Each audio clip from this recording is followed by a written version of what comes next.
kailangan matutunan si Uranus. Sa dinami-dami ng mga beginner-friendly na hero sa MLBB, si Uranus ang pinaka-solid na training hero for anyone na gustong matuto mag-XP lane. Mahirap magkamali kay Uranus dahil sa kanyang passive na Radiance na nagbibigay ng kakaibang regen even without items. Kailangan mo lang alalahanin na magpamasahe sa torre o sa creeps from time to time para manatili ang full stacks. Importanteng parte ito ng kanyang kit dahil bukod sa ito ang kanyang regeneration tool, ito rin ang nagpapalakas sa kanyang damage dealing ability na Ionic Edge na nire-reward ka kung marami kang kadikit na kalaban. Tumutulong din ito sa kanyang skill 2 Transcendent Ward para maka-engage or disengage with a safety of a shield plus a slow. At syempre ang kanyang emergency button na Consecration that gives him self-heal at pati na rin regen stacks. Kahit pa simple at madali gamitin si Uranus, ang best part dito ay yung kaalaman ng mga eksperto kung ano ang limitasyon ng mga pwede niyang gawin sa loob ng mapa.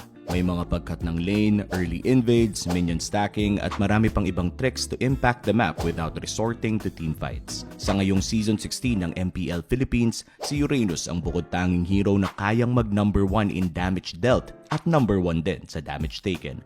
Kaya habang hindi pa nana-nerf, claim nyo na ang libreng stars nyo. Sa ngayon alam nyo na kung